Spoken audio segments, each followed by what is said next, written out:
कि एक बार पांडवों ने अश्वमेध, एक बार आवर्त महोत्सव रखा और एक यज्ञ रखा। उस यज्ञ का नियम था, पहले जो यज्ञ होते थे उन यज्ञ का नियम था, यज्ञ में घंटा लगता था। वो यज्ञ की जैसी पूर्णाहुति होती थी तो यज्ञ का घंटा अपने आप बज जाता था, अपने आप बजता था, उसे बजाता कोई नहीं था, अपने आप बजता। आज यज्ञ का घंटा नहीं बजा तो युधिष्ठिर ने पंडितों से पूछा, ब्राह्मणों आपने यज्ञ करवाया पर ये यज्ञ का घंटा नहीं बजा। ब्राह्मणों ने कहा हमने तो यज्ञ अच्छा करवाया पर घंटा क्यों नहीं बजा, समझ में नहीं आया। तब इतने में ब्राह्मणों में से एक ब्राह्मण यज्ञाचार्य ने कहा, मुझे लगता है यज्ञ दो तरह का होता है, एक यज्ञ जो अग्नि में सांकल्य दी जाती है तो अग्नि देवता प्रसन्न होते हैं, और दूसरा यज्ञ वो कि भंडारा किया जाए और लोगों के मुंह में भोजन दिया जाए, वो यज्ञ भी प्रबल होता है। महाराज हमको लगता है यहाँ दोनों यज्ञ हुए, एक यज्ञ आहुतियों का, एक यज्ञ भंडारे का। मुझे लगता है भंडारे में कोई भूखा रह गया है, कोई भूखा है। अब वो भूखे व्यक्ति को ढूंढो। पांडव गए और पांडव जाकर जरा पता करो कि भूखा कौन है अपने नगर में, यज्ञ का घंटा बजेगा। जाकर देखा तो एक कुटिया में एक संत बैठे हुए थे। बाबा आपने भोजन किया है? नहीं। आपने भोजन नहीं किया? नहीं। क्यों नहीं किया?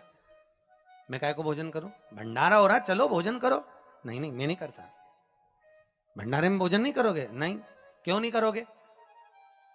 मैं उसके घर में भोजन करता हूं जो मेरे को 108 अश्वमेध यज्ञ का पुण्य देता है। पांडव मेरे को 108 अश्वमेध यज्ञ का पुण्य दे दे, मैं उनके यहाँ भोजन कर लूंगा। अब पांडवों ने सोचा अपनी जिंदगी में पहला तो अश्वमेध यज्ञ कर रहा है, और 108 अश्वमेध यज्ञ तो हमने कभी जिंदगी में नहीं करे, तो हम इसको पुण्य कहां से दे बाबा को।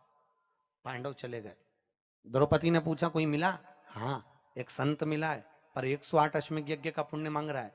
द्रौपदी ने कहा चलो मैं लेके आती हूं उस बाबा को।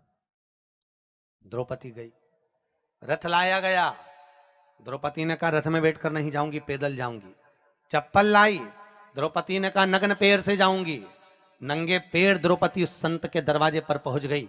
बाबा चलो हमारे यहाँ यज्ञ हुआ है, भंडारे का भोजन करना। बाबा कहते हैं द्रौपदी तुझे मालूम नहीं, मुझे 108 अश्वमेध यज्ञ का पुण्य दे दे, मैं तेरे यहाँ भोजन कर लूंगा। द्रौपदी ने कहा लो बाबा संकल्प छोड़ती हूं और 108 अश्वमेध यज्ञ का पुण्य तुमको देती हूं। संत ने कहा द्रौपदी तेरे पति ने तो कभी पूरे यज्ञ नहीं करे, तूने कब कर लिए? द्रौपदी बोली बाबा मैंने सुना है मेरे कृष्ण के मुख से, जब कोई व्यक्ति अपने घर से निकलकर किसी संत के दरवाजे पर, किसी कथा के पंडाल में, किसी मंदिर पर, किसी तीर्थ में पैदल पैदल जाता है, जितने कदम चलकर जाता है उतने अश्वमेध यज्ञ वो अपने जीवन के कर लेता है महाराज, उतने अश्वमेध यज्ञ वो अपने जीवन के करता है। और द्रौपदी ने कहा बाबा मैं तुम्हारे दरवाजे पर चलकर आई हूं, 18,000 कदम मैं चलकर तेरे दरवाजे पर पहुंची हूं, उसमें से 108 अश्वमेध यज्ञ तुमको देती हूं। संत उठकर खड़ा हो गया, द्रौपदी के यहां गया, भोजन करा तो यज्ञ का घंटा बज गया महाराज, यज्ञ का घंटा बजा।